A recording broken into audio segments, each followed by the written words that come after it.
guys, welcome to a podcast because that's all I can do right now because I'm not well.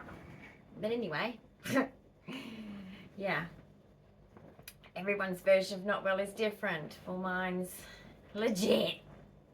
Now, and because of that, I have something. Anyway, I've got my stimmy thing, but I wanted to show you. Just at the moment, this is just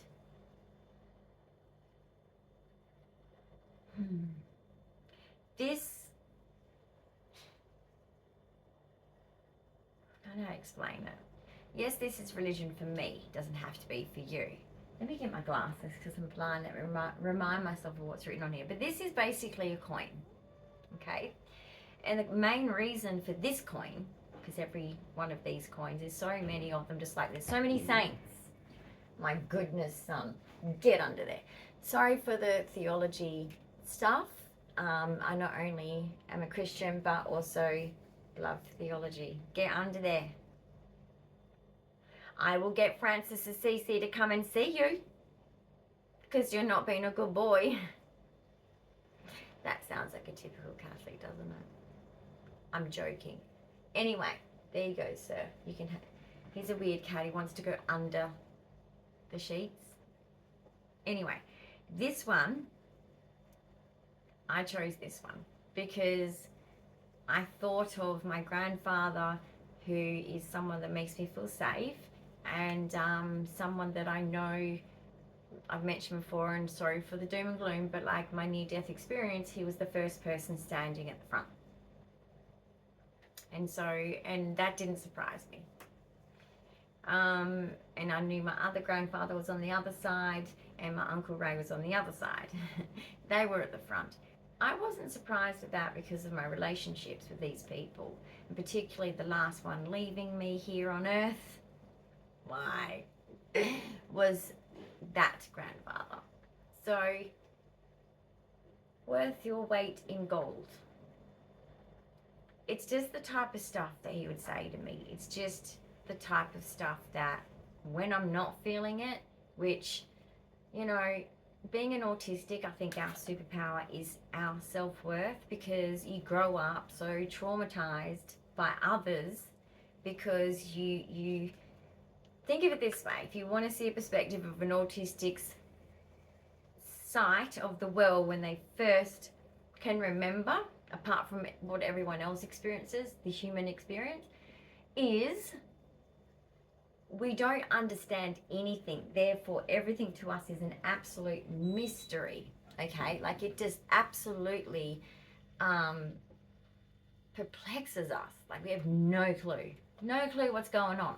It's a bit like, I don't know, if I made you watch a movie in a different language and said, right, there's no subtext, you're going to sit here and at the end we're going to discuss and you're going to tell me what happened. And you're going to stumble through trying to explain it because you can't speak that language. It's the same thing. The world baffled me. And there were only certain people that would come into my world, because I live in a world where I'm not the majority. And I was trapped in here. Didn't have enough words, understanding, comprehension, all the rest of it. Like many autistics. I'm not high functioning like people think I am. I am someone who has worked very hard to be the person I am today. But this is just the stuff that he would say. And let me just read the extras that they add to it. So it's a lucky coin. Sure. It's got the 4-leaf clover. Lucky, right? Let's hope it makes me lucky. But I'm bringing this with me at the moment because of what I'm going through. And every time I'm going through something, I know my guardian angels are with me. And I believe a lot of our guardian angels are our direct family members we knew on earth. And some of them are not. Some of them might have been on earth before we were. But they were our family. That's how I felt when I was like in front of them anyway. You don't have to believe what I'm talking about. I don't care. You can call it a dream. But they were there. And I felt a knowing. Even though I knew I didn't know them on earth. But some of them I did. And they were all talking about me. And and it wasn't my time. And I was very mad because I was like, please take me. I'm still look up there and go, hello. No, I don't really want to be taken. You don't get to come back.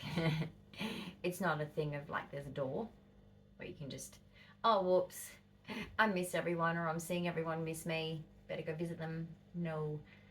Or maybe it is, I don't know. I haven't really been there. I'm just being to the this side of the tunnel, not the end. So let me read what it says. I believe in guardian angels. Apparently I have a lot. I've been told that a lot. Weird thing, but maybe you guys might know more. You are always there for everyone. You're there whenever I need you.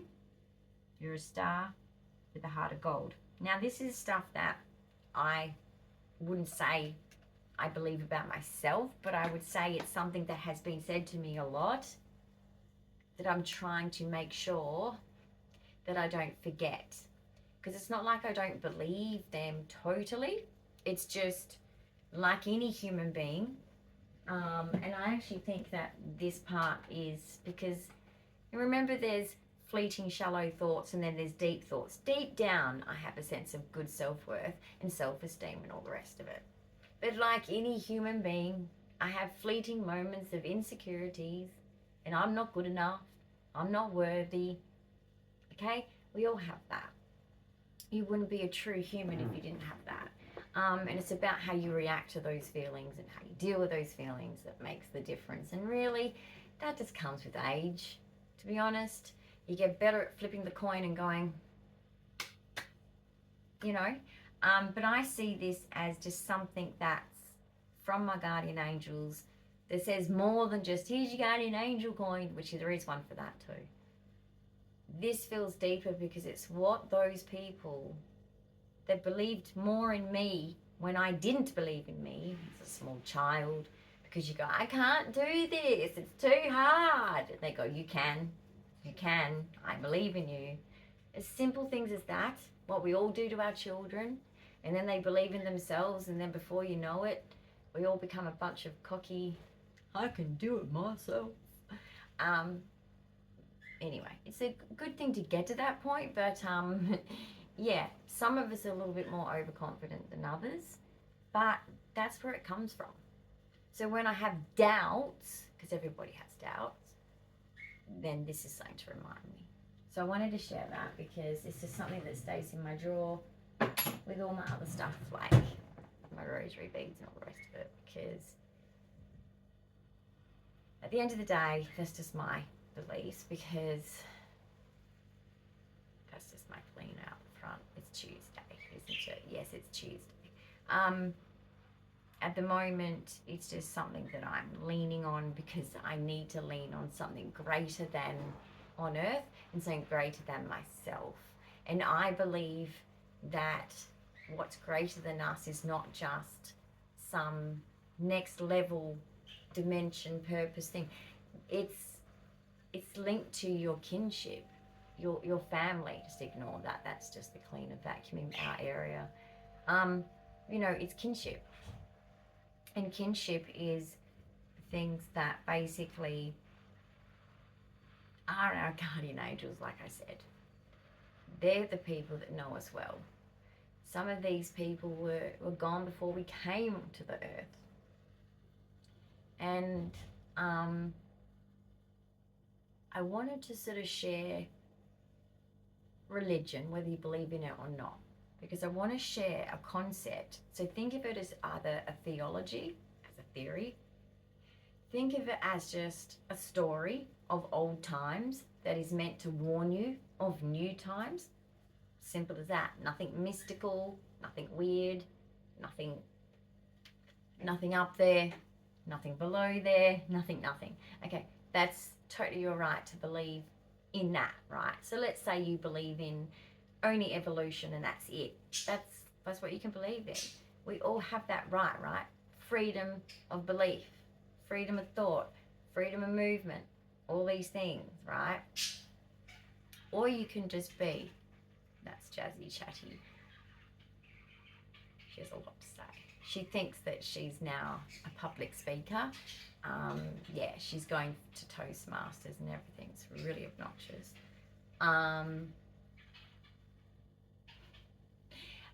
And thirdly, you can just not believe in it at all. And this might not be the video for you, but it's certainly the video for me. And I wanted to share it because I know that a lot of things that I feel and experience is a human experience, which a lot of you are going to experience or have experienced or are experiencing.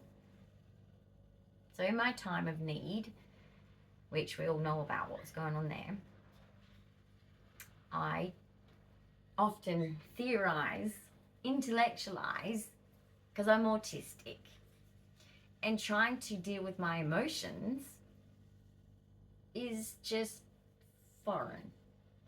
I'm robotic, I'm methodical, so don't turn to that. I still cry, sure. I still have emotions because I'm a chick. And we have emotions to have babies. Otherwise, we wouldn't be looking after the babies. We'd be going, it's crying, and I don't care. All right, so we have emotions. So there's nothing bad with that. It depends on how you use your emotions. And look, perimenopause ladies and period stuff, anything period, okay? Some people have period psychosis, some people have period depression, some people, it doesn't matter. Ladies are here. Been there, done that, postmenopausal here. Happy, but not for other reasons than medical, but happy about that. It does get better. The insomnia, well, not if you're autistic and ADHD, sorry, ladies, but that will certainly settle down. You won't be so angry. Those hormones will go away. Perimenopause is a nightmare. If you think periods for that day or so that you're a bitch, and you turn to your partner a few days later and you go, oh, I was a bitch, wasn't I? And they go, just a little bit. And you go, sorry. It's that, yeah, I know, they say. They get it, right? But it's still bad. We are such bitches, aren't we? Think about it. We are bitches when we are on our period. And when you get perimenopausal, be nice to your mother at the moment of her life. She's cycling that way because normally, this is what the research says, sorry, autistic here, 20 years after the last child, normally menopause starts, and it's a process, right? And you get postmenopausal like me, and I've reached the finish line without HRT or replacement, like even just estrogen or whatever. There's a few problems I'm still working through, but not going to complain. I've been through hell. Ladies, you're in hell if you're in perimenopause. I salute you, okay? Fight every day, hard, strong, be the best you. And tell people to be fucking kind. Because you have a demon in you that is ruling you. It's not fun.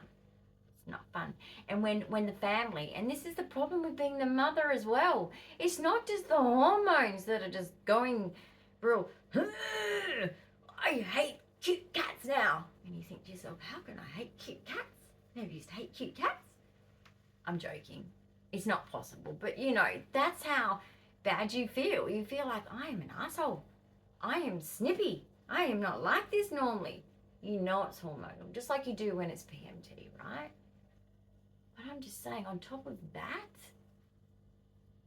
you've got kids and a partner that's going, I know what button to press and I'm going to press it. But they've got more control than you. And it's like, oh, I'll let that one go. I tell you what, I hear one more thing again from one of them, and I had 3 males. Yeah, the odds were stacked up against me. I had to take all the shit. I'm the scapegoat. You're welcome, family. Just know I took one for the fucking team. Because I fucking love you. If I didn't fucking love you, my life would be easier. Fucking hate the fact that we love our kids. It really is Anyway, when they're being mean to you, I'm talking about, not in general, guys. Don't take that the wrong way. I love my children. I'd take a bullet. Simple as that. And my grandkids. I'd take a bullet. My life is below theirs. And I know a lot will disagree, but it's just how I feel. I wish I didn't sometimes as well. But I do feel that way, no matter how bad I get treated. And that's just my journey.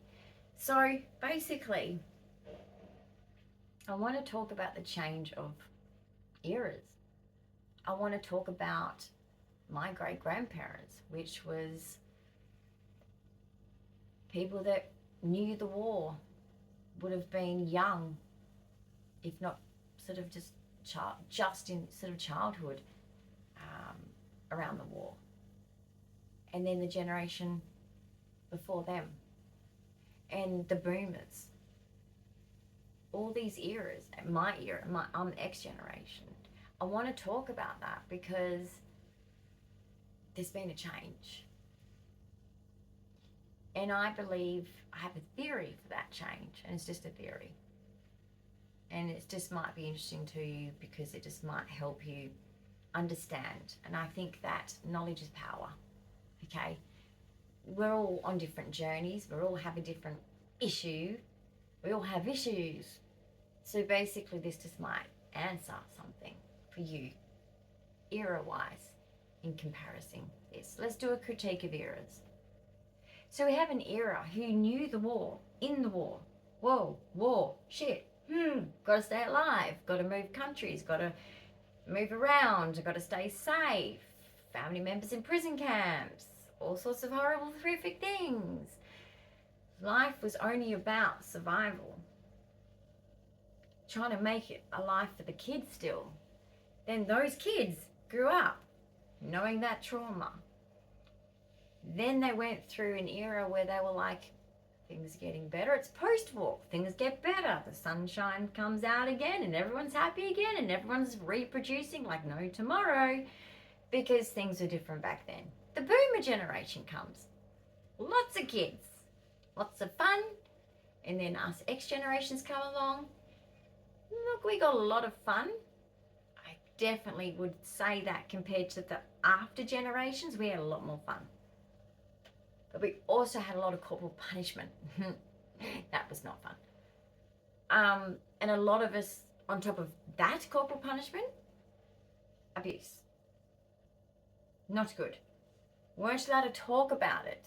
Still aren't allowed to talk about it.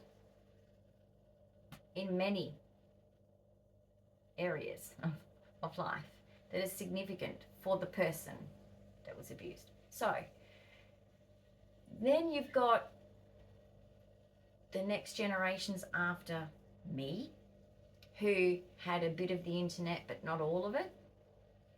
Then you've got the millennials have pretty much just a large sum of their life is social media.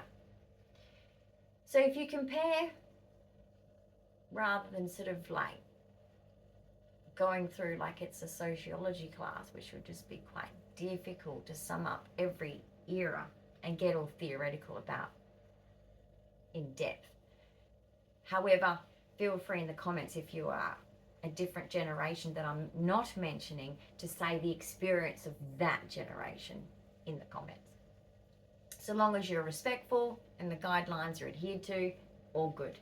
But basically, if I look at X generation and I raised millennials, night and day. Night and day. Now, I want to talk about, because I've already talked about what the internet's kind of done to change my generation to what the millennials now are about. And then the generation after, look, the reason why I won't comment after millennials is they have not grown up yet. Okay, my children do not become of their own like thoughts and opinions and their own personhood until past like 24 past. They are now separate to me, have their own belief systems, their own families, their own life, okay, it's their own. However, this generation that are still children and teenagers, it would be stupid and obnoxious to comment. We do not know the impacts, the outcomes of what it's going to be. So I'm not even going to touch it, because that hypotheticals are pathetic. They really, really are. As a 50-year-old, I've had many hypotheticals and I have been dead wrong. Don't ever hypotheticalize about things too much and rely on it, because it's just danger zone.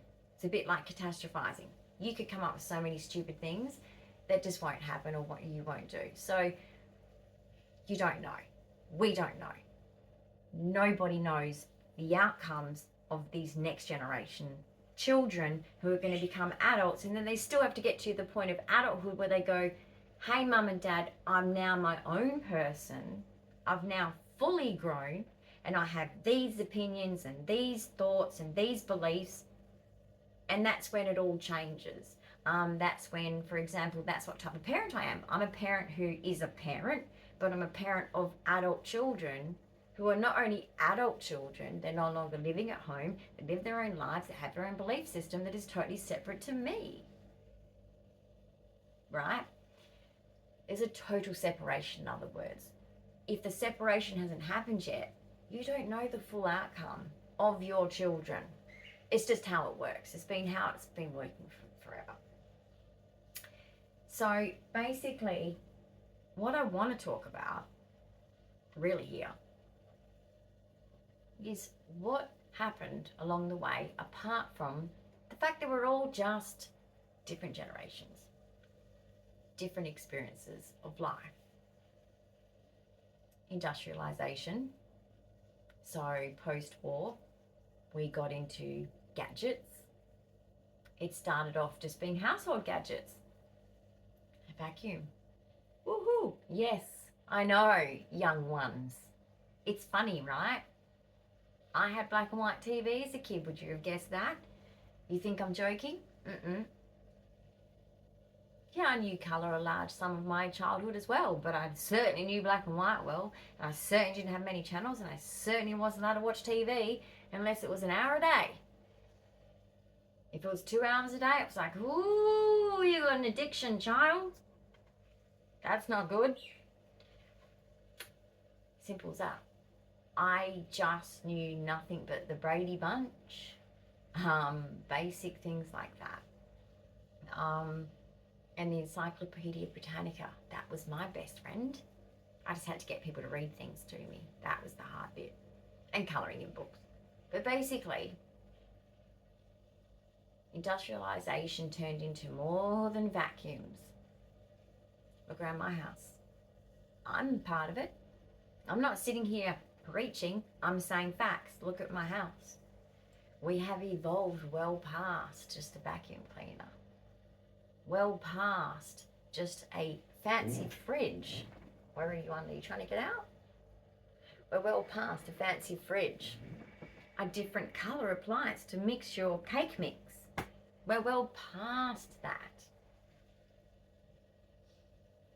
We are, I mean, for example, even just look at how we go shopping now. If you're a young one to compare to when you shopped when you were a kid. Security. Self-serve. Being filmed. Being tracked around the store. Us X-Gen, think about that. Creepy, right? Imagine if we were young ones and someone said, you know what? This is going to happen. We'd be going, I'd be telling them to get fucked.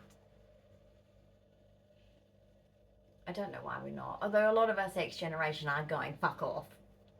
Woolworths, Coles, all of you, fuck off. Okay, I'm actually making you a business and you're treating me as if I'm a fucking criminal. It's like, I just wave at the camera. Anyway, got to amuse myself somehow. That's if I can see it, because I'm in a wheelchair and there is not one in Australia, Woolworths and Coles. So inclusive, isn't it? I love it.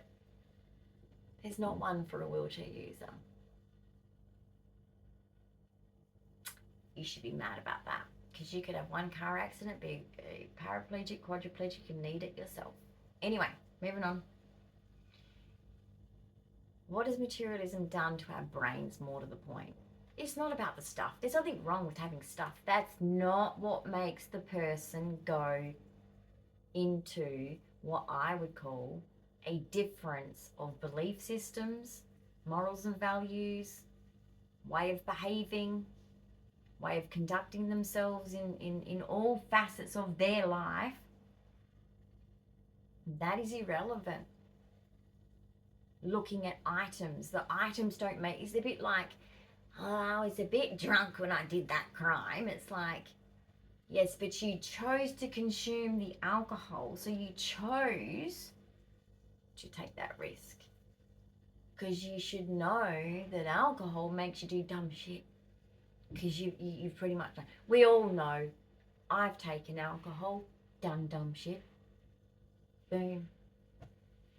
We all know it. So when you go to a court, for example, and I know this through addiction studies, I know this through my job, okay? You chose the alcohol. Therefore, you chose the action. It's just how it is. Alcohol is a truth serum, guys. End of story. It doesn't make you do. Other drugs, psychosis possible. Absolutely. Terrible. And you've got to keep that in mind, because these sociopaths, okay, they are not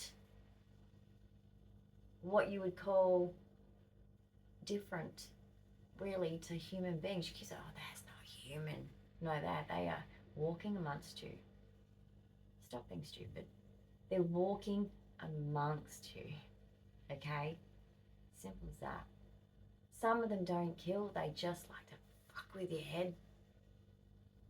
We all know one, at least, or more. So they exist.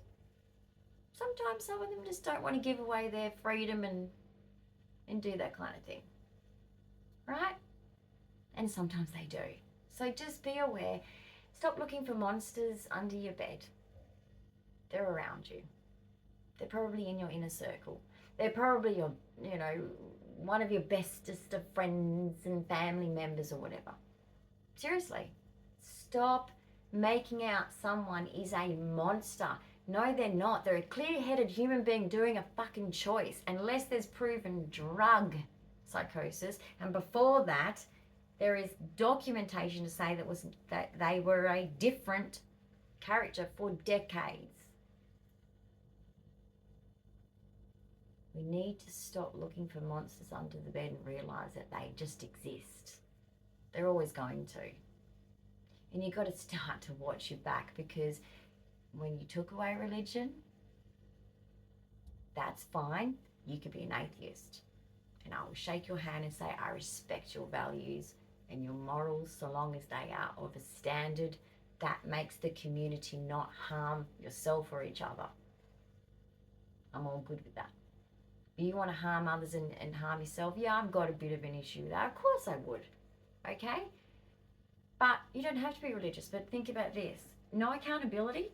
What happens in a society with no accountability?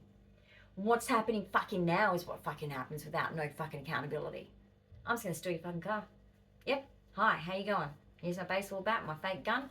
Give me your car keys. I'm going to bash you. Don't give a shit. Yep. I'm going to do what I want, and I'm going to get in that car, and I'm going to drive the fuck off, and I'm going to slam it into things. I don't care. Because there's no accountability.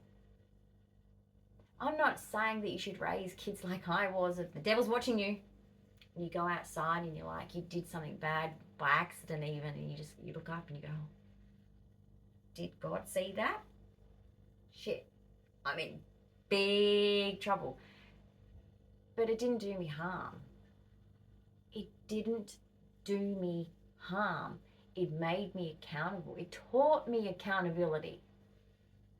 And when I followed simple rules, separate to religion, followed simple principles of basic decency, my life never went wrong.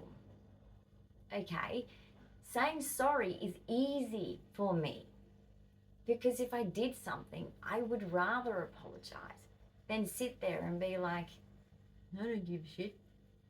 Because they couldn't live with the guilt. But there are people that can live with lying. Fact. Why do you think these corporations, these big organizations, the way people treat you now, even if there's some idiot on a bus sitting next to you and they're just so fucking rude to you, you think, why? Why is this person such a cunt? Because they have no accountability. They feel like they can just do that and there's no actual anything that comes their way to make them stop doing that. Think about when you have a star chart for your child. There is no reverse star chart like punishments. Like, I don't know, it's a bit like when we studied psychology and you're looking at, is it, how do you say his name? I used to call him Pigeon because his name sounds like pigeon, but it's Piaget. Can't even say his fucking name. Anyway, he had a theory. He had some geese. Anyway, I used to joke about the pigeons in the cages, little testing that they used to do, and all of these things, because it was funny to me. Because it was like, I love my animals, right? And I found it fascinating, animal behavior, as much as that. And it was kind of distracting to my lecturers in conversations, because when I would speak to them about the pivotal studies that you're supposed to know from the, with high respect, and here I am going, oh, but the pigeons, so look how they just do it. Fascinating pigeons. And they're like, can you focus on the behavior of the pigeon and the person's, this guy, his theory, okay? Because he's the guru of this theory. Stop talking about the pigeon's behavior and analyzing the pigeon's behavior. It's about humans. And I'm like, sorry, whoops, got distracted, because I'm watching a video and I'm seeing pigeons. And it pecks that one, it gets no treat, so it goes and pecks that one whole time because it gets treats. Smart pigeons, right? That's what I was thinking, eh? Anyway, it's all about the pigeons. The fact is, there is no punishment for the way that person behaves when they piss you off, when they do what has always been considered rude for thousands of years. Not thousands, hundreds. I'm exaggerating. Hundreds of years. Say someone sitting and getting so close to you that they're touching you on purpose. Their leg is touching you onto your leg on purpose when it doesn't need to be. Things that are done willfully, on purpose, rude behavior in public for no reason. You always ask yourself why, don't you? Right? Why does this person feel that they have the right? Whether it's something they say to you too. Why do they think they've got the right to do that? There is a code of conduct which society has. You go to a service, you expect a service. You pay for that service, you expect to have to pay for the service, for the expertise of the service person providing the service. Service provider, right? Business basics 101. Exchange of goods and services. Well, industrialization made that more than family business stuff. So it's very depersonalized. But that's, once again, I could say that about items in my home. Does that make me a fake person? No. That doesn't represent my personality being fake, because I love materialistic stuff. And it doesn't make a person who works at Coles, just because they work at Coles, and Coles higher ups, their corporate has very bad behavior towards customers, to be honest. I think all of their policies towards us are bad. But the people serving us are not necessarily of those morals and values and are bad to us when we are in front of them at Woolworths and Coles. They make that choice, whether they want to represent that or omit that or be part of that. Yeah, they have that choice. So industrialization has brought in all these things, but the problem is some people have made it a religion. Materialism to some people is a religion. In other words, think of keeping up with the Joneses that went too far, forte. Okay, keeping up with the Joneses, forte. Watch the movie, what is it? Run with Dick and Jane or something like that. It's so funny. Where they lose everything in the crash, kind of really rings true for us. They lose everything in the crash. They're trying to protect it from their children. They only have one child. Everything was corrupt. He was screwed to the wall by the company he worked for. Lied to. He was shocked by it, of course, like we all were. When you become to that realization of maturity of going, oh my God, the world is a scam. It's not just those people that call me on the phone and say, you know, I am the tax department and you have not paid your taxation. No, not just those people. I'm talking when you look around, you go, oh my God, the world is a cult. You're not on Facebook? No. What's wrong with you? Well, I'm not in a cult, I think, for myself. I think it's toxic. I don't enjoy the process, so I don't partake in the process. I don't have Facebook. I do have email. I'm on fucking YouTube. You can see me and my home, and you can see how I behave every day. If you really wanted to. I don't know why I'm interesting, but I hope I am. Try to be. I've had an interesting life. I come from privilege and I'm living in poverty. And I know that doesn't look like it, but it's abject poverty.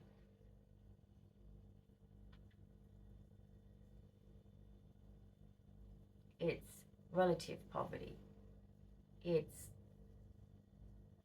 these days you're poor if you don't have a smartphone and a laptop, guys. Think about, you know, our social security system. Go and get the app. What? Well, I don't have internet service because I'm fucking broke. Dyan, take your lunchtime medication. Okay, listen. There's just no room for not listening today, guys. So I'm going to do as I talk. But basically, do you see what I'm saying? Like, at the end of the day, lost the ball. Shit, where'd the ball go?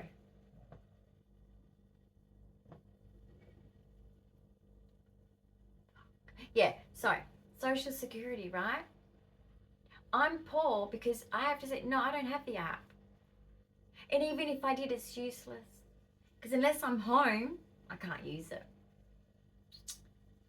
Because I can't afford for us to have two phones with the internet and you know, phone call package all in one. I've got WhatsApp, but you know, that's as good as it's gonna get because I've got private health cover, I've got medical bills, I've got like things I have to afford. I'm broke, basically.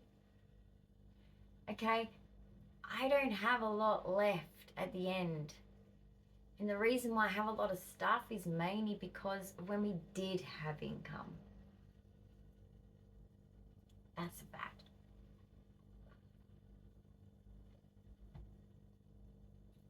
Two seconds.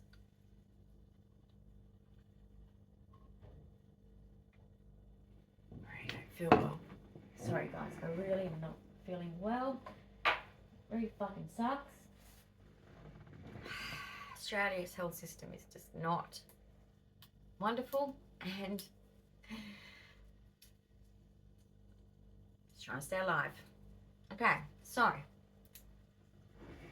more medications coming from the pharmacy. Wish me luck that works because I need to. Basically, so let's go back to ethoses. What's an ethos? Think of your resume. They say write an ethos. It's about your it's a summary of your beliefs. What do you believe in? Well, I believe in the human rights bill for everyone. I don't care what country you're in. I don't care who you are. I believe in that. Unless you've broken maybe one of the 10 Commandments. That's quite serious. One of the serious ones. Then some loss of freedom should be had. Sorry.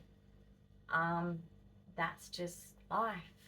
We have to be safe. But the rest of it, like I said, you're not harming others, you're not harming yourself. You should be left the fuck alone and be treated equal. It's my belief. I'm not a complex believer when it comes to humanity. But it appears to me that the politics, due to materialism, due to this I am more equal than you Orwellian concept, that people are, I want to be the manager, I want to be the director, I want more money, I want the bigger house, I want the bigger car, I want to be better than the Joneses. Because I want the most subscribers, because then everyone's going to think I'm popular. I want to be popular. Because it's status. Status is ego. If you need that, please work on yourself, because it's not a good thing. You should get your ego fed from hugging a tree. That's the other extreme of owning a fancy car, fancy house. Lots of likes on your socials, lots of subscribers if you're a YouTuber, lots of followers if you're on TikTok, lots of followers if you're whatever platform. Okay? That's... And in psychology, we call that, I don't know, it's more than just a dopamine hit. It's everything. You're getting everything. Everything from those actions that you're getting online, all of the information that you're getting is so unnatural. The speed, too, of how everything happens in our life is unnatural. They talked about in the news the other day why are people dying in their 40s so easily? And I'm like, probably because our automatic nervous system has been kicked off big time since social media started. The pinging of a smartphone as well on top of that is killing us, literally. I mean, you've got to have an underlying cause, I'm sure, and you've got to have shitty DNA of some kind, maybe, I'm sure. I don't know. But I'm just saying, maybe your lifestyle is really bad, because there's 3 factors of health. Environment, including social media, not just freaking climate change. I should say so-called climate change, because the climate is doing things, but I have different theories for why it's doing what it's doing. It's not good, but it's doing things. Second to that, okay, it's your lifestyle, how you choose to consume life. And that's everything. Eating, where you live, what you're breathing in. So what country you live in, to what your air quality is, you can't determine that sometimes, or sometimes you can if you have the choice to move countries. And then it's your genetics. 3 factors, and they all affect each other in a certain way to make something happen. It's how health works. And I think that includes mental health too. And I think Jordan Peterson backs that the fuck up. You cannot look at the individual without looking at the society. Even Richard Grannon, which I was waiting for that dude to say it for so many years, I was like, motherfucker, I think you're so awesome. You're so spot on. You taught me so much shit since 2015. I don't need to watch anymore because I know it all. I keep hearing you say that fucking phrase. But on ya, because you're still teaching people that need to fucking know that there's some bad motherfuckers out there. Stay away from them. They will destroy your life on purpose because that's what they do for joy. Sick, yes, but it's true. He finally said it. Just talking about my alternative psychology people. And when those 2 people said it, I was like, fuck yeah. That's exactly what my theory was, and I've studied it formally myself, and it is exactly spot on. You cannot look at a person and go, yeah, this is so fucked up, without looking at the environment, the family, the friend group, the workplace, everything. social media, the lot. We're a sick fucking society, mentally and physically. They're trying to normalize heart attacks now. Come on. If you fall for that, you need help. I don't know what I can say to people like you. If you truly think that it is now normalized to have young age heart attacks, I just call bullshit. The whole thing stinks. And us X generation with chronic illness, and for me, I have genetic syndrome, which I thought was chronic illness because I do have chronic illnesses that come with it because of my shitty immune system. So I back up those chronic illnesses. You chronic fatigue sufferers, you keep standing up straight. Don't you dare let them knock you down. Same with Lyme disease. You tell those motherfuckers, okay, especially if you got tested, you shove that test in their fucking face because it's true. I knew there was something wrong with me from childhood. It just took a long time for me to prove it. I have proof of every fucking symptom I've got comes under my 22q umbrella diagnosis of my deletion syndrome. I'm 50. The mean age is 47. Cardiac death problems. Once you're dead, you can't come back. There's no room for error in my life right now. That's a lot of stress. And sir, and me, and I want people to understand that worshipping things, owning things is one thing. If you own things and it does not rule your mind, it does not make you look around your house and go, I'm better than that person because my house looks like this and I have this kind of car and I have... If that's what you're doing, that's a problem. But if you just own a lot of shit, but you're always helping others, you're always loving on others, you're always having healthy, ethical standards, and you don't look at yourself as better than other people, there is no problem within you. There's a big difference between the two. And we know those people that think they're better because of their house or their postcode or their cars, whatever else it is. It's not true. That is a sick religion, which I call satanic. And whether you believe in the Bible or not, think of it as a theory. It pre-warned us, if anything, as a theory and as a belief, which I have, that is the devil, 100%. You've been told you need these things because you need power over others. And a way to get that power is to put yourself in because money's a resource, in a resource-rich environment with money to use that power above others in a bad way. And I don't care if it's to thousands and you're the person that owns Coles. I know they're shareholders, guys, but you know what I mean. Or you're just one person who's got one staff member and you're doing it to that one person. I don't care. It's wrong. And you've lost your way as a human being. And I bet you this. The drink really helps, doesn't it? Or the overeating. Normally it's the drink. You've got to have that drink to numb anything that might pop up that goes, that was wrong. Because your parents taught you different, for example.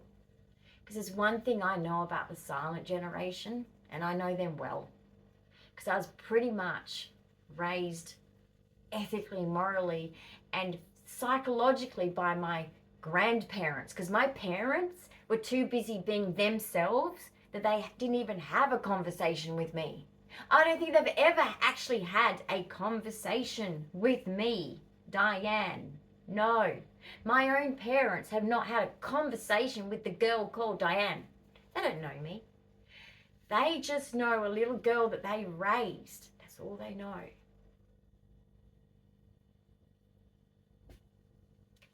That's why I say you can't look at your children and go, you know, you can say it to your friends. Oh, that's my little so-and-so. That's my little, he's such a beautiful boy.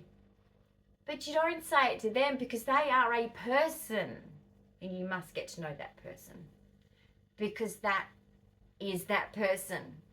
Your child becomes their own person. So,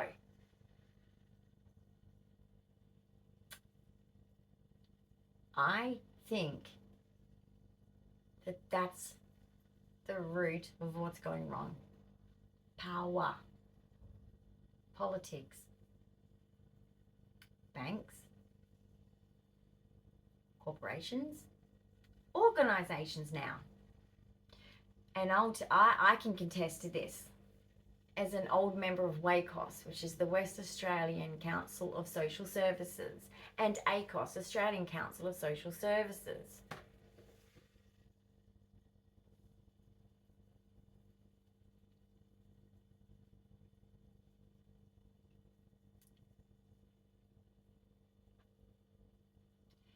The change has been power. They are no longer there. Some, but look at the salvos, for example. Fucking selling shit for hundreds of dollars that they were given for free to poor people. Refusing to give someone with a, say, a social security card, free clothes. I certainly know when I give away my clothes, which, you know, I've got a clothes collecting habit because I'm an autistic girl. I have problems. I give a lot of clothes over time. Because as a kid, I didn't have enough. I kind of hoard them now.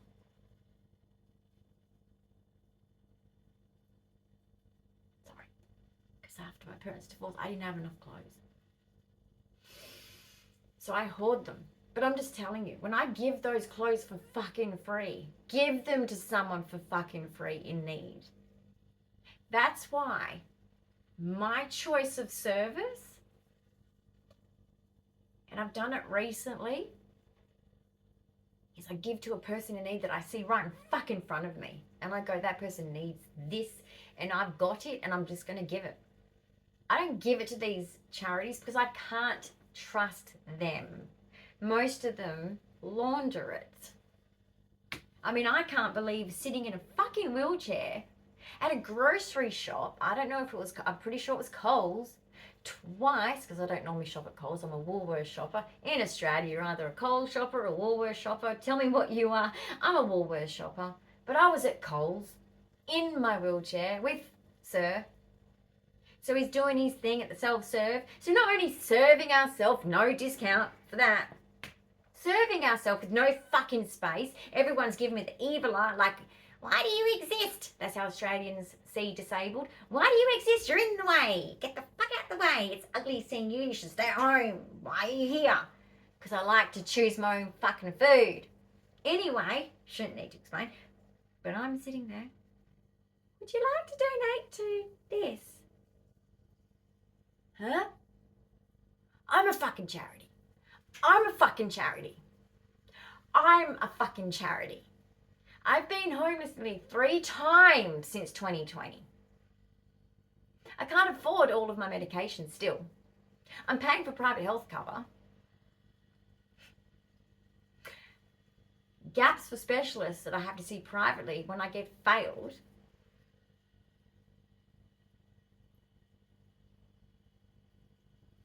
Tests that I've had to pay for because Medicare won't cover. Things to stay safe, right?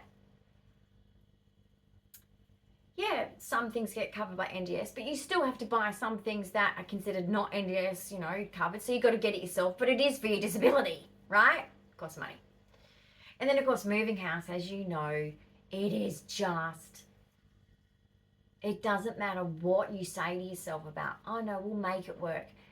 Different furniture with different houses always is different. It doesn't always work, and you have to do different, and you have to replace, and it's freaking annoying. That's why the instability, I've moved 40 plus, 50 plus times in my life.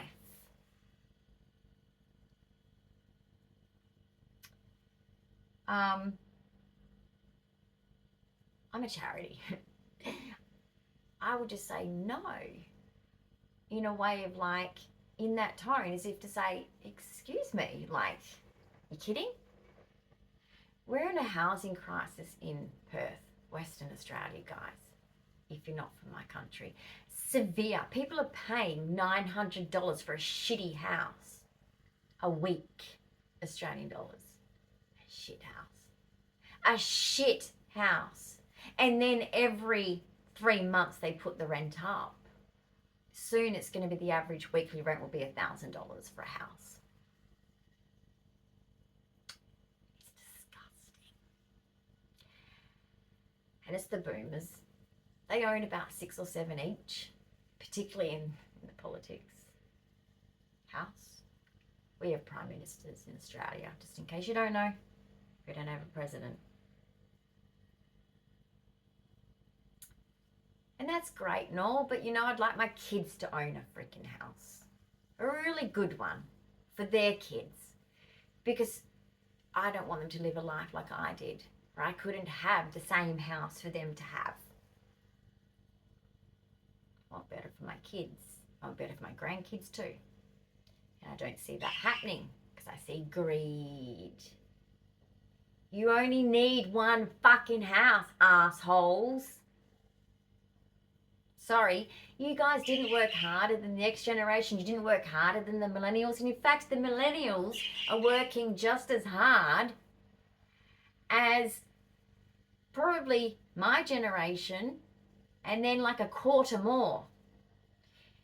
And we worked a quarter more or a half more than you boomers fucking did. I'm sorry. And you nice boomers, you know it. Things were easier. Okay? Yes, you had asshole bosses. All bosses are assholes. It's their job. It's their job to be a fucking asshole. And the staff just laugh it off. Yeah, he wants this, you know, whatever. Stupid. So stupid. It's just kind of, I don't know, it's a rite of passage in the arena of work. But things have gotten worse. These millennials, guys, don't get a break. Okay, we didn't have mobile phones. We could go home and social media. We could go home and it was just shut down. Do what we want. We could either go seeking stimulation to our friends and having fun, or we could go decompression time and just watch telly or sit outside in the nice outdoor air and it's nice and quiet in the street, or when I was on the hobby farm, and it was peace. They don't have that. They go home, they're expected to go and do more at home, to be better, because they're in my eyes, this is what I hate about the current KPI shit. You're basically star charting these freaking adult children, and it's infantilizing them. Oh, well, if you do this at home, I'll give you a promotion, dangle. Do you want a chocky? It's disgusting. And I'm sick of seeing my adult children in hindsight. I regret putting them in work young, and I regret seeing what they went through as young adults, thinking, why are they suffering so much with work stress, work stress? They are still just becoming adults. Holy shit. Okay? They should be like doing dumb shit. Anyway, there's only one time to be young, but they should have it. That's my belief. Because once you don't have it, we all know what it's like. Jobs, studying, whatever, raising children. Big time stuff, right? Huge. Raising children is huge. And now in this era, you don't get a visit. Okay? It's individualism. They lead for good. I think religion keeps the family together. I don't think that's a bad thing. Through the eons, it's always been the way. As dysfunctional as some families can be, it's been beneficial. Yeah, you know, Auntie so-and-so, she always does this when she has a bit of drink, doesn't she? She's such an idiot. But we tolerate it because, you know, it's just the right thing to fucking do. Some might disagree, but you know what? Some of you millennials that are a bit woke, you're looking for perfection. You don't think we all had that mindset in our 20s? Yeah, I'm going to do so much better than my parents. They were such fucking losers. And even my grandparents, like, you know, they could have done this. I'm going to be amazing. I'm going to be perfect. And my kids are going to just be like the most empathetic, the most successful, the most amazing people. They're not going to hurt a soul. They're going to be so amazing and so loved by all. Fucking wake up. No, they're going to have flaws like you. They're going to fuck up like you, like us, like all of us. Flaws and fuck ups and all is going to happen. Their kids are going to get screwed up somehow, whether they intend to or not. It doesn't matter. The fact is, we are being too romantic about life.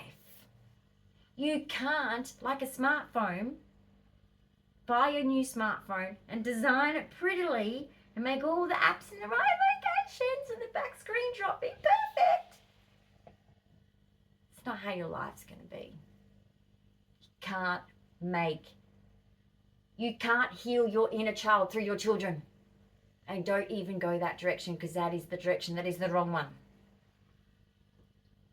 I can confess to that. Don't go there. That's about you, it's not about them. However, psychology-wise, it seems to keep happening. So it seems to be a normal place to go for parents. So, once again, like I said, I'm not talking about abuse here. That is separate. But they will, without this religion, say, no, I don't have to have you in my life because, so what? It's individualism. It's materialism. It's what my boss wants. It's what my wife and husband wants. It's what my friends are doing it. They're doing it this way. That's all they care about now. You mean nothing to them. And I know that's harsh, and I actually believe it's wrong. I don't believe that we should be codependent. Absolutely not. Your happiness and your life is separate to theirs. You should not be reliant on theirs. And you should not get every Christmas with them, naturally. None of that. I'm not advocating codependency, but I'm advocating for just basic respect of being a parent to them. That's what I'm talking about. That is no longer happening to many parents. It's an epidemic. It used to only happen to abusive parents. Parents that literally abuse the child, that goes, I don't want contact, because the parent either didn't reconciliate the situation, take responsibility, or make the person in the family take responsibility, because any abuse in a family is a family problem. It is the whole family's problem. So it should always be resolved by the family. If none of those things happen, then naturally a person is going, a person that's been victimized, because I'm not going to call them a victim, because I don't think anyone stays a victim. They were once a victim. They will not want to engage. Because naturally, that is a different thing. But I'm talking about just Normal parenting here. What they call toxic is you just simply fucking up one time and saying, oh my gosh, my little so-and-so, you're so grown up. When you have just that flooding thing of you're still letting go. You've let go to a large sum, because you really do. As soon as they move out, you really do let go, because I do believe there's that natural thing to do so. We are women. We want our own life back just as much as they want to go, I want to live my own life. Us women go, oh, I want myself back again. Yay, I'm me. Now I can do what I want. I don't have to be a role model, right? To a certain extent, but you know what I mean, right? You can be yourself. We want our own autonomy back too. But when you fuck up that one time, no, that's toxic. I'm not talking to you now. You drama. Utter drama. Oh my God, you're treating me like a child. You only have to do it once. The rest of the time you can be totally like, hey, dude, you got your own life. I don't even know you much anymore, and I don't need to know everything, because you're not a child. You're an adult. Your wife should know you more than me now. I've got sons. So it's like, it doesn't matter anymore. It's not like it used to be for, like, I wanted a relationship with my parents. They both rejected me first, idiots. But they'll still lie, because they have to, right? It's that narcissism thing. They have to be the victim. They're not, okay? They had plenty of opportunity to be in my life healthy, okay? But they chose to do what they did. They also chose to never apologize. They also chose, when I wanted a relationship, to say no to it. And then say, oh, but no, I do. Why'd you reject me? Who rejected who? They do that, okay? It's just, personally, I think they believe their own freaking lie to sleep at night. Otherwise, bit of that. But basically, most parents don't want to, like, disrespect their child's boundaries, right? So that's the majority of parents. They don't want to disrespect a boundary of a child. They'll do anything to make sure that child, as, in that new thing, is different. But that is not what we're dealing with. That might be the excuse given to us, the reason given to us. There's many things. They might even have a trauma story, because it's popular now. Social media created, if you don't have a trauma story, then you can't have a success story. No, that's not true. In fact, most of us that actually have a crime committed against us, we don't want a trauma story, idiots. So, no. And that doesn't make me more of a success. The success that I created is separate to my trauma. It's me. I freaking did it myself. It's got nothing to do with what happened to me. I chose how to react to my trauma, just like I've chosen how to react to other adults who have been bullies to me in life along the way. I've chosen how I've treated them. Goodbye. You're no longer my friend. Fuck off. That's how I treat bullies. There's no space for them in my life. And I move on. And I focus on myself. I compare myself to myself. I compete with myself. That is a healthy mindset. But I was raised by people that, if I don't be your bully, you'll never know what it's like to be strong. It's not true. But then I did the opposite of never hurt their self-esteem in discipline. Now I've created overconfident children that, to me, are disrespectful. I don't believe they are to others, but to me they are. There's no respect in how they speak to me. They can say whatever they want to me. They can have an opinion towards me of any kind, absolutely. But the way they speak to me has not been respectful. So that's not how I raise them. But that's their choice to do so. They can choose to fuck up. And I'll also always choose to forgive, because I'm a mother. Mothers do that. But basically, most abused children actually want more validation from their parents than a non-abused child. So I would love nothing but to sit my parents down and go, I want to talk about this, because this is just so toxic to have so much shit happen and so much gets said in different compartments. Let's bring it all on the table in front of everyone. Oh, can't do that. Nah, because then all the cracks will fucking show. Nope. So I'm scapegoat, basically. But that's how you get to the bottom of shit, okay? You want to sort things out if you want to know if it's toxic. You bring the group together and you put all the fucking cards on the table. And then you'll see who the fucking truth. You'll see the truth. It'll be freaking transparent. Interview everyone separately first, and then you put them all in one room, and I guarantee you the truth will just, it'll be there. And people too, guys, you've got to remember this sad fact. Even I'm struggling to come to grips with it right now in my life. It is very relevant. Sometimes the truth isn't enough. People will lie. People will make up other stories.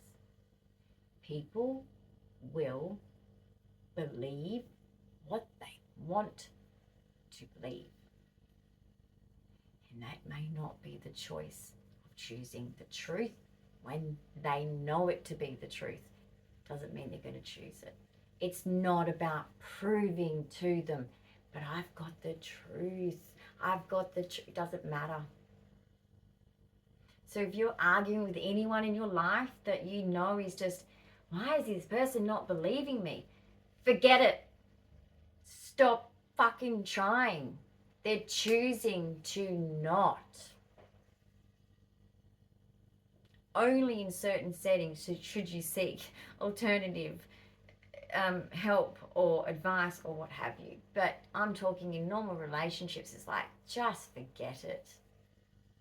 I'm just, and that's why in my life right now, I'm having to do sort of fights with things. And it's anti-me because I'm a peacemaker. In a dysfunctional family that I grew up in, I chose the role. We all choose. I chose the role to be the peacemaker, the entertainer, the one to make people laugh, the one to break the ice, make people happy, just like my pa.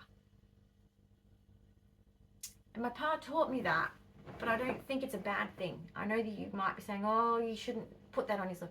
No, my pa, if something was going on, like someone was arguing over there, my pa would distract us with a laugh, with a joke. That's good behavior, because you cannot change others anyway. You can't change people. Break the resistance and walk away. Call it a day.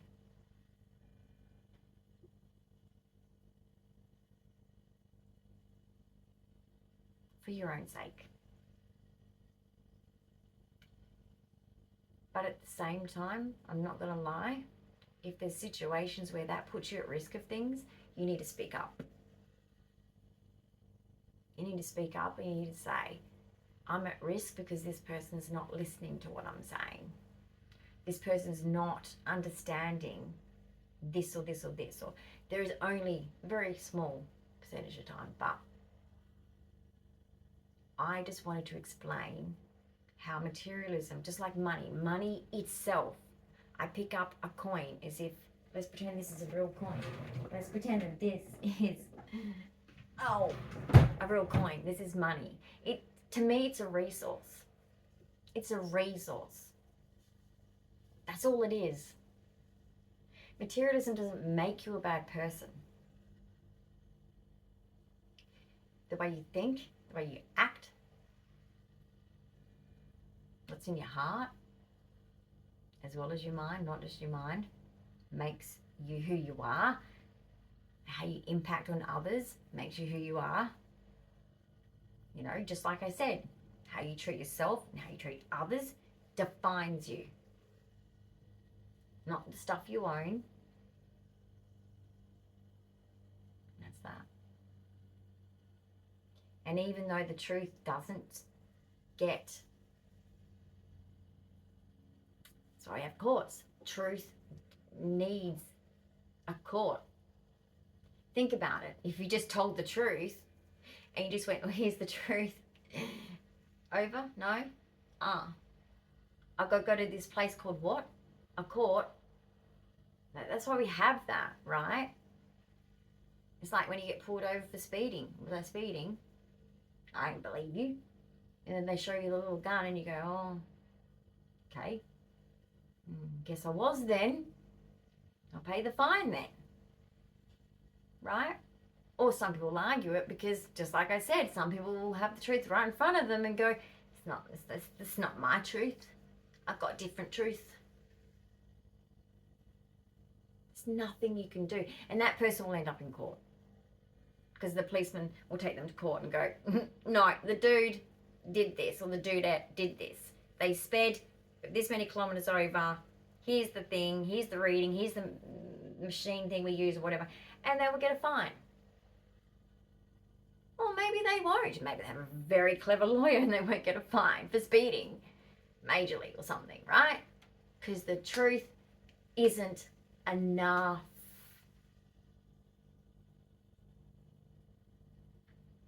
And that's kind of like the point to this story, but at the same time, it's also, I'm pointing out the absolute fall of ethics in society.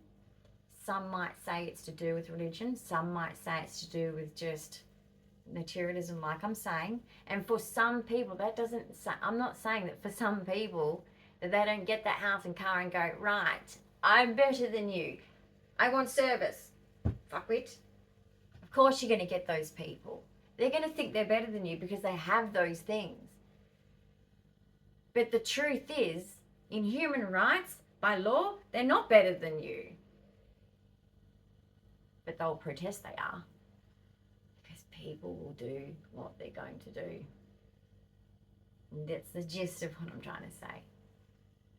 And I just want you to have that as food for thought, because I know in everybody's life right now, there's some shit fuckery going on somewhere. Especially if you live in Australia. And there's many other countries that are like us as well at the moment in absolute crisis. It's terrible. I'm not proud to be an Australian. And maybe I can say that easier because of an immigrant family on one side, but I'm not proud. I don't associate myself with a country anymore. I associate with humanity. I sign up to that. Fuck Australia. Fuck other countries. Fuck a country. I don't care what a country's name is. I care about humans. Hashtag save the humans. I keep saying it. You want to save cats and dogs? That's great. That's wonderful. I'm the same. Wish I could. Wish I had the money to do that too. I can't. I wish I had more animals. I can't afford them. Like just purchasing them because they've been commercialized. Even though I need a certain breed for an apartment living, they cost a fortune just because of that fact.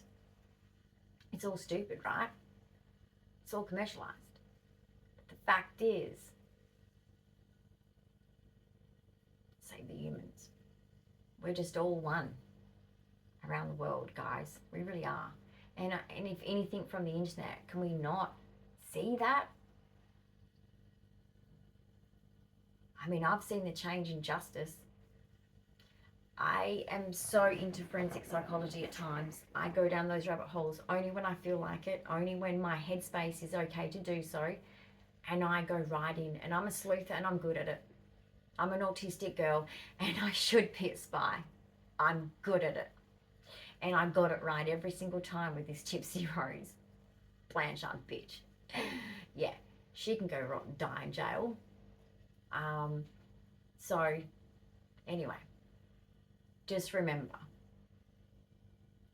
murders don't look like you think they look. Okay.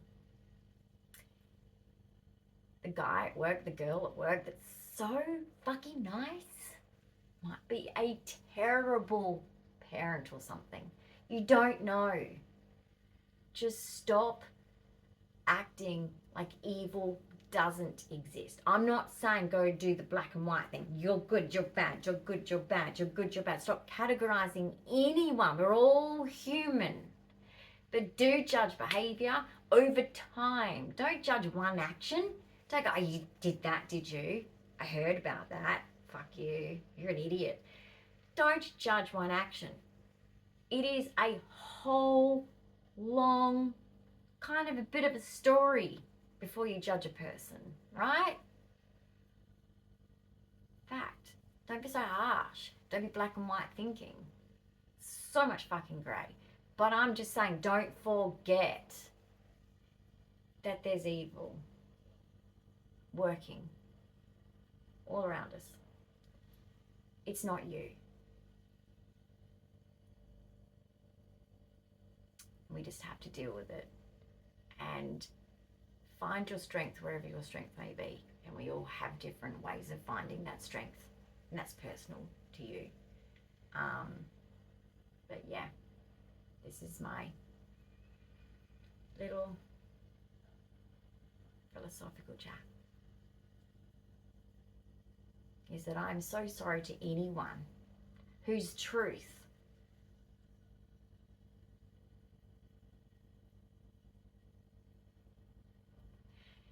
hasn't been heard yet. And I don't normally ask this, but I am gonna ask. One day when my story gets told properly, I would love this channel to be known for that. For someone whose truth never got heard. And then it finally did. That's my goal before I leave this earth. Is to at least leave with the truth known. Not just be my truth, but to be the truth. That's all. And I wish that for you too, that whatever your truth is, that you are heard. And women, please stick together. Stop fighting against each other. Stop, please. Stop one-upping each other. It's so high school, and it's gross, and it shows the immaturity in you, and it's really unbecoming, and it is not self-growth. You've got to get over that. Women need each other. Look at anthropology in women, okay? They were the backbone for each other. They helped raise each other's children, for goodness sake, as if it was their own. We need to go back to that. You want to talk about feminism? What the fuck is it anymore, ladies? Think about it. We are to stick together. We have the same experience in so many ways, separate to our personalities and our life experience, and yes, all that, I get you. But we are females. And I am seeing, I get more joy chatting to men than I do to women currently in my life, except for a few, like Jessica and Ella and Shannon, all you people out there that I chat to, and a few people in life. Majority, I just feel there's just no bullshit with men. But with women, there's always this little, it's, we're our own worst enemies, and I don't participate. I just whenever I see women toxicity, I'm out. Most of us autistic women don't really appreciate it, so I'm lucky there, but it happens still around us, because us autistic women have to mix with many non-autistic women that stick together. Anyway, I'm going to go now since Sarah's back. That was long, but I know that every point of that was important to be told. So thanks for listening. If you got to the end of this, you got anything out of this, feel free to let me know, even if it's just a pink love heart, a blue love heart if you're a guy. I don't know, whatever you feel comfortable putting, a little emoji, but just something. But I just felt that this was important to say, because I know that my experience is not going to be the only one. The world is pretty much all in the same little whirlpool of crap right now. But it's not all crap. Don't forget the sunshine. Bye.